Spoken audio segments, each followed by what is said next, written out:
Hello दोस्तों, स्वागत है आपका हमारे चैनल पर। आज की कहानी है कौशल पंडित बलराम शास्त्री की धर्मपत्नी माया को बहुत दिनों से एक हार की लालसा थी और वह सैकड़ों ही बार पंडित जी से उसके लिए आग्रह कर चुकी थी, किंतु पंडित जी हीला हवाला करते रहते थे। ये तो साफ साफ ने कहते थे कि मेरे पास रुपए नहीं है। इनसे उनके पराक्रम में बट्टा लगता था। तर्कनाओं की शरण लिया करते थे। गहनों से कुछ लाभ नहीं, एक तो धातु अच्छी नहीं मिलती, उस पर सोनार रूप से के 8 आने कर देता है, और सबसे बड़ी बात यह है कि घर में गहने रखना चोरों को नेवता देन है। घड़ी भर श्रृंगार के लिए इतनी योजक चिन्ह विपत्ति सिर पर लेना मूर्खों का काम है। बेचारी माया तर्क शास्त्र न पई थी, इन युक्तियों के सामने निरुत्तर हो जाती थी। पड़ोसियों को देख देख कर उसका जी ललचा करता था, पर दुख किससे कहे।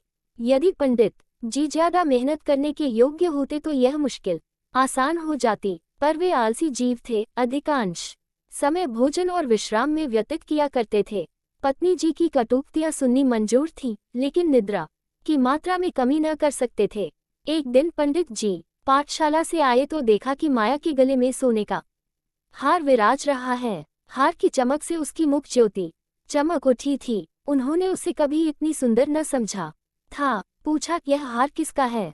माया बोली, पड़ोस में जो बाबूजी रहते हैं उन्हीं की स्त्री का है। आज उनसे मिलने गई थी, यह हार देखा, बहुत पसंद आया, तुम्हें दिखाने के लिए पहन कर चली आई। बस ऐसा ही एक हार मुझे बनवा दो। पंडित दूसरे की चीज नाहक मांग लाए, कहीं चोरी हो जाए तो हार तो बनवाना ही पड़े, ऊपर से बदनामी भी हो। माया, मैं तो ऐसा ही हार लूंगी, 20 तोले का है। पंडित फिर वही जिद। माया, जब सभी पहनती है तो मैं ही क्यों न पहनूं? पंडित, सब कुएं में गिर पड़े तो तुम भी कुएं में गिर पड़ोगी। सोचो तो, इस वक्त इस हार के बनवाने में 600 रुपये लगेंगे। अगर 1 रू शून्य प्रति सैकड़ा ब्याज रख लिया जाए तो वर्ष में 600 रू शून्य के लगभग 1000 रू शून्य हो जाएंगे। लेकिन 5 वर्ष में तुम्हारा हार मुश्किल से 300 रू शून्य का रह जाएगा। इतना बड़ा नुकसान उठाकर हार पहनने से क्या सुख? हार वापस कर दो, भोजन करो और आराम से पड़ी रहो। ये कहते हुए पंडित जी बाहर चले गए। रात को एकाएक माया ने शोर मचाकर कहा, चोर चोर, हाय घर में चोर, मुझे घसीटे लिए जाते हैं। इटिक। पंडित जी हकपका कर उठे और बोले, कहाँ?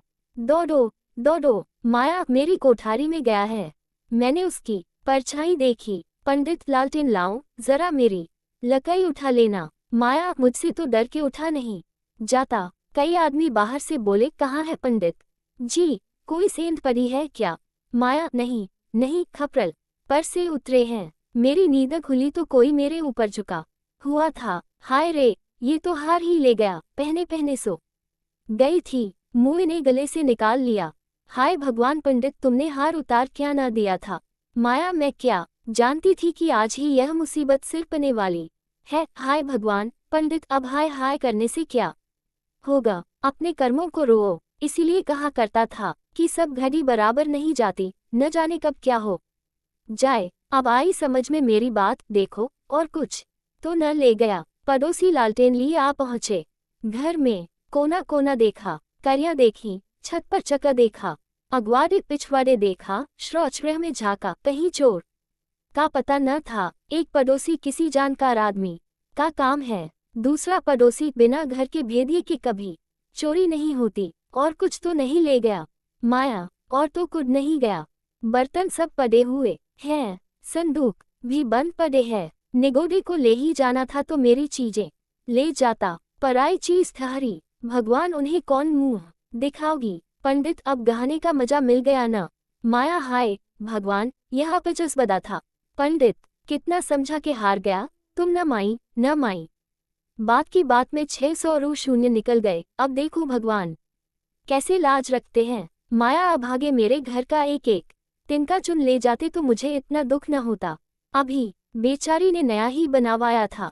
पंडित, खूब मालूम है 20 तोले का था। माया, -20 ही तोले को तो कहती थी। पंडित, बधिया बैठ गई और क्या? माया, कह दूंगी घर में चोरी हो गई, क्या लेगी? अब उनके लिए कोई चोरी थोड़े ही करने जाएगा। पंडित, तुम्हारे घर से चीज गई, तुम्हें देनी पड़ेगी। उन्हें इससे क्या प्रयोजन कि चोर ले गया या तुमने उठाकर रख लिया? पतिएगी ही नहीं। माया, तो इतने रुपए कहाँ से आएंगे? पंडित, कहीं न कहीं से तो आएंगे ही, नहीं तो लाज कैसे रहेगी? मगर की तुमने बड़ी भूल। माया, भगवान से मंगनी की चीज भी न देखी गई। मुझे काल ने घेरा था, नहीं तो इस घड़ी भर गले में डाल लेने से ऐसा कौन सा बड़ा सुख मिल गया? मैं हूँ ही अभागिनी। पंडित, अब पछताने और अपने को कोसने से क्या फायदा? चुप हो के बैठो। पड़ोसन से कह देना, घबराओ नहीं, तुम्हारी चीज जब तक लौटा न देंगे तब तक हमें चैन न आएगा। पंडित बालकराम को अब नित्य ही चिंता रहने लगी कि किसी तरह हार बने। यो अगर टाट उलट देते तो कोई बात न थी, पड़ोसन को संतोष ही करना पड़ता। ब्राह्मण से दौड़म कौन लेता, किंतु पंडित जी ब्राह्मणत्व के गौरव को इतने सस्ते दामों न बेचना चाहते थे। आलस्य छोड़न कर धनोपार्जन में दक्षित हो गए। 6 महीने तक उन्होंने दिन को दिन और रात को रात नहीं जाना। दोपहर को सोना छोड़ दिया, रात को भी बहुत देर तक जागते। पहले केवल एक पाठशाला में पाया करते थे, इसके सिवा वह ब्राह्मण के लिए खुले हुए 101 व्यवसायों में सभी को निंदनीय समझते थे। अब पाठशाला से आकर संध्या एक जगह भगवत की कथा कहने जाते, वहां से लौटकर 11-12 बजे रात तक जन्म कुंडलियां, वर्षफल आदि बनाया करते। प्रातःकाल योजक चिन्ह मंदिर में दुर्गा जी का पाठ करते। माया पंडित जी का अध्यवसाय देखकर कभी कभी पछताती कि कहाँ से मैंने यह विपत्ति सिर पर ली, कहीं बीमार पड़ जाए तो लेने के देने पड़े। उनका शरीर क्षीण होते देखकर उसे अब ये चिंता व्यथित करने जगी। यहाँ तक कि 5 महीने गुजर गए। एक दिन संध्या समय वह दिया बत्ती करने जा रही थी कि पंडित जी आए, जेब से पुड़िया निकाल कर उसके सामने फेंक दी और बोले, लो, आज तुम्हारे ऋण से मुक्त हो गया।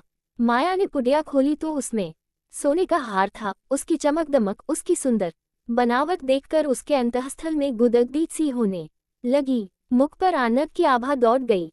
उसने कातर नेत्रों से देखकर पूछा, खुश होकर दे रहे हो या नाराज होकर? पंडित, इससे क्या मतलब? ऋण तो चुकाना ही पड़ेगा, चाहे खुशी हो या ना खुशी। माया, ये ऋण नहीं है। पंडित, और क्या है? बदला। सही। माया, बदला भी नहीं है।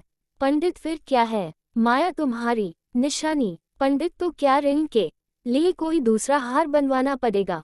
माया, नहीं नहीं, वह हार चारी नहीं गया था, मैंने झूठ मूठ शोर मचाया था। पंडित, सच? माया, हाँ सच कहती हूँ।